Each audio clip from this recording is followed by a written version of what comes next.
Okay Ramesh, ఇక హుస్సేన్ సాగర్లో 2 పడవలు ఢీకొన్న ఘటనపై విచారణ సాగుతోంది. హుస్సేన్ సాగర్లో జరిగిన ఈ ఘటనలో ఓ సాఫ్ట్వేర్ ఉద్యోగిని దుర్మరణం పాలయ్యారు. ఒడిశాకు చెందిన భక్తావర్ రాణా మణికండలోని మహిళా హాస్టల్లో ఉంటూ విప్రో కంపెనీలో సాఫ్ట్వేర్ ఇంజనీర్గా పనిచేస్తున్నారు. సెలవు కావడంతో మరో 3 స్నేహితురాళ్లతో కలిసి సరదాగా ట్యాంక్బండ్ పరిసరాలకు వచ్చారు. లుమినీ పార్క్ వెళ్లి హుస్సేన్ సాగర్లో బోట్ షికార్కు వెళ్లారు. అక్కడ ఘటనకు సంబంధించి మరింత సమాచారం మా కరెస్పాండెంట్ తిరుమల అందిస్తారు. తిరుమల్, ఏం జరిగింది? మనం ప్రస్తుతం ఏదైతే నిన్న సాయంత్రం 7:30 గంటల ప్రాంతంలో హుస్సేన్ సాగర్లో స్పీడ్ బోట్ ప్రమాదవశాత్తు స్పీడ్ బోట్ మరో బోటుకు తగిలి మృతి చెందినటువంటి ప్రదేశంలో ఉన్నాం. అసలు నిన్న సాయంత్రం వాళ్ళు ఎన్ని గంటల ప్రాంతంలో ఈ హుస్సేన్ సాగర్ బోటింగ్కి బయలుదేరారు, అదేవిధంగా అసలు ఏం జరిగింది, దీనిపైన మనతో మాట్లాడడానికి తోటి ఉద్యోగుడు అదేవిధంగా స్థానికంగా ఉండేటువంటి ఉద్యోగ సంఘం నాయకుడు రాజమౌళి గారు మనతో ఉన్నారు. అసలు నిన్న సాయంత్రం వెళ్ళిన సమయంలో ఏం జరిగింది అన్నది ఆయన మాటల్లోనే అడిగి తెలుసుకున్నాం. సార్ చెప్పండి, నిన్న ఎన్ని గంటల ప్రాంతంలో వాళ్ళు బోటుకి రావడం జరిగింది, అదేవిధంగా ఎన్ని గంటల ప్రాంతంలో ఈ ప్రమాదం జరిగింది? ఇది నిన్న జరిగింది 7:45కి సంఘటన జరిగింది. 7:30కి వీళ్ళు బోట్లు వెళ్ళిండ్రు. ఆ క్రమంలో జరిగింది. కానీ వాస్తవానికి ఏంటంటే ఏదైతే డ్రైవర్ ఉన్నాడో ఆయనకు లైసెన్సు సీనియారిటీ ప్రకారం 7 సంవత్సరాల సీనియారిటీ ఉంది. ఆయన నాగార్జున సాగర్ నుంచి ఇక్కడికి ట్రాన్స్ఫర్ అవ్వడం జరిగింది. ఆయనకు ఉండే అనుభవం 7 సంవత్సరాలు ఉంది. అన్ని లైసెన్స్ ఇవన్నీ ఉన్నాయి. కాకపోతే ఏంటంటే మీ ద్వారా మేము విజ్ఞప్తి చేసిందంటే బోట్లో కూర్చున్నప్పుడు లేవకుండా వాళ్ళు ఉంటే ఈ సంఘటనలు జరిగాయి. కొందరు ఏం చేస్తారంటే బోట్లో కూర్చున్నాక లేవడం కానీ అటు ఇటు జరగడం వల్ల ఈ సంఘటన జరిగింది. కానీ ఉద్యోగి ఏదైతే డ్రైవర్ ఉన్నాడో ఆయనకు అనుభవంతో పాటు సర్టిఫికేట్ ఇవన్నీ ఉన్నాయి. గతంలో ఎప్పుడు ఇలాంటి సంఘటనలు జరగలేదు.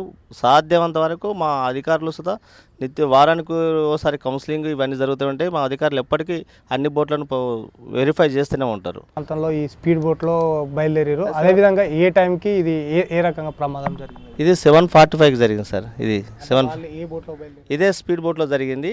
ఈ బోట్లో జరుగుతుంటే అమ్మాయి మాకు చెప్పిన విధానం అయితే అమ్మాయి ఇటు పక్క లేవడం వల్ల జరిగింది. అదే ముగ్గురికి అయితే ఏం జరగలేదు. ఈ అమ్మాయి కొంచెం లేచి చూడడం వల్ల వెనకకెళ్ళేసే బోట్ తాకింది అనేది మాకు తెలియదు.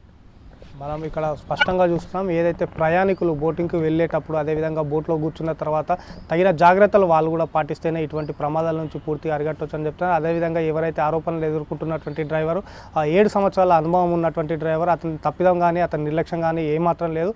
గతంలో కూడా అనేక సంఘటనలు జరిగినప్పుడు కూడా ప్రయాణికులను కాపాడే ప్రయత్నమే చేస్తాం, కానీ వారి ప్రాణాలతో మేము ఎటువంటి నిర్లక్ష్యం వహించడానికి కూడా తోటి ఉద్యోగి చెప్తున్నారు. అదేవిధంగా మనం ఇక్కడ నుంచి చూసినట్టయితే ఏదైతే మనం ఉన్నటువంటి ఈ బోట్ నుంచి కూడా నిన్న సుమారు 7 గంటల ప్రాంతంలో కూడా వాళ్ళు బోటింగ్కి బయలుదేరడం జరిగింది. ఎవరైతే ఈ విప్రోలో పనిచేస్తున్నటువంటి రానా అనే మహిళతో పాటు మరో 3 మిత్రులు కూడా 4 కలిసి ఇదే బోట్లో ప్రయాణం వెళ్ళడం జరిగింది. అయితే మనకు ఇప్పటివరకు స్థానికులు చెప్తున్నట్టు కావచ్చు, అదేవిధంగా ఈ తోటి ఉద్యోగులు చెప్తున్న సమాచారం అయితే ఏదైతే ఇక్కడ నుంచి బయలుదేరిన వెంబటే అక్కడ మనకు కనిపిస్తున్నటువంటి బోటుని ప్రమాదవశాత్తు తలకు బలంగా తగలడంతోనే ఆ మహిళ మృతి చెందినట్టు కూడా తెలుసు. అదైతే తలకు గాయం జరిగిన వెంటనే సమీపంలోని ఒక ప్రైవేట్ ఆసుపత్రికి తరలించినా కానీ ఆ ప్రయాణికురాలని కాపాడలేకపోయామన్న బాధలో కూడా మనము తోటి ఉద్యోగులు అదేవిధంగా ఇక్కడ మనం విధుల్లో స్పష్టంగా చూస్తున్నాం.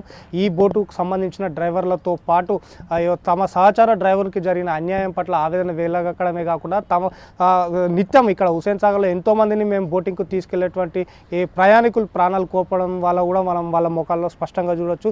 ఏదేమైనప్పటికీ కూడా ప్రయాణికులు కూడా బోట్లో ప్రయాణించేటప్పుడు కేవలం ఒక డ్రైవరే కాకుండా బోట్లో ఉన్నటువంటి ప్రయాణికులు కూడా తగు జాగ్రత్తలు తీసుకుంటే వారు కూడా సురక్షితంగా తమ హాలిడేస్ కావచ్చు అదేవిధంగా మిత్రులతో కలిసి ఎటువంటి సందర్భానైనా ప్రశాంతంగా అదేవిధంగా హాయిగా ముగించవచ్చు అని కూడా తోటి ప్రయాణికుడు అది కూడా చెప్తున్నారు. కెమెరా పర్సన్ వెంకట్తో తిరుమల రెడ్డి, హుస్సేన్ సాగర్.